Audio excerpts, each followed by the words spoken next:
मोर मया पिंजरा के पंछी आजा रे,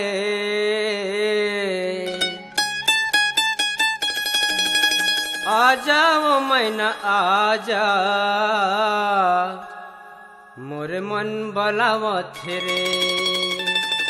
आजा मैना आजा, आजा मैना आजा।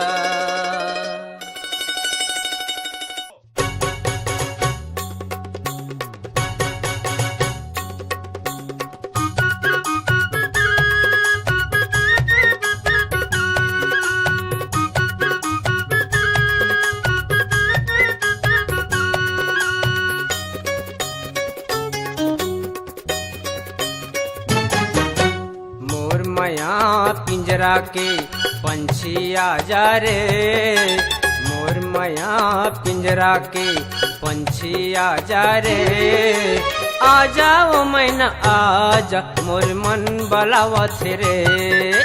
आजा वो मैना आजा, मोर मन बलावत रे।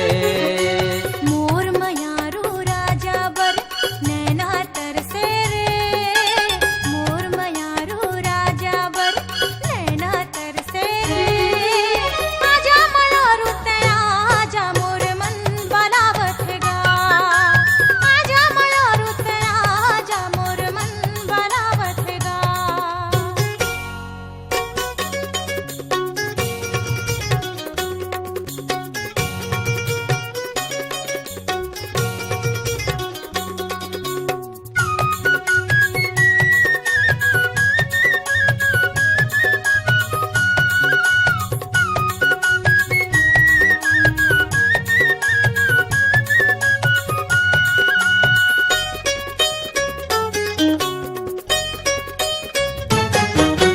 कोयली बन के आ जाओ, मैना बन के आजा, पड़की उड़ा के तया जाओ, दिल में मोर समाजा।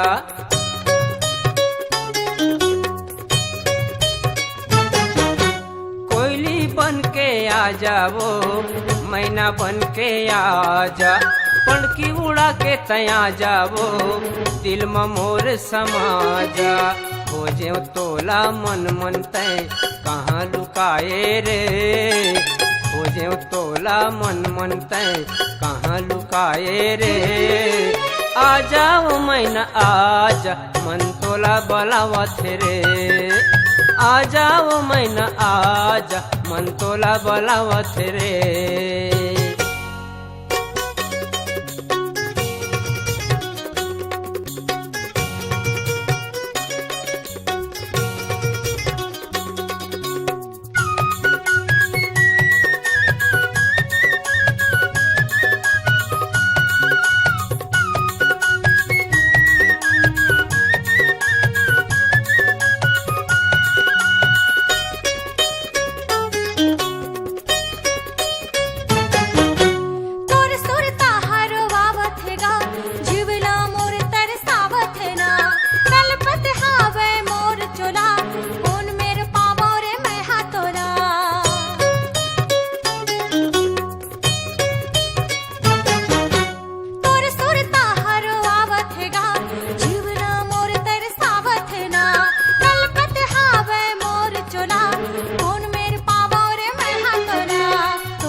बोली तै सुनावच वो, मोला तै हंसुआवच वो।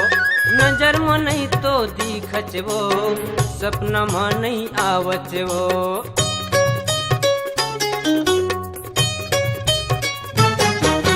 मीठ बोली तय सुनावच वो मोला तय हंसुआवच वो नजर में नहीं तो दिखच वो सपना में नहीं आवच वो मोर मया बगिया के कोयली बोले रे मोर मया बगिया के कोयली बोले रे आ जाओ मैना आजा मोर मन बलावा थे रे आ जाओ मैना आजा मोर मन बलावा थे रे मोर मयारो राजा बर नैना तरसे रे मोर मयारो राजा बर नैना तरसे रे आजा मयारो आजा मोर मन बलावत गा आजा मयारो आजा मोर मन बलावत गा आ जाओ मैना आजा मोर मन बलावा थे रे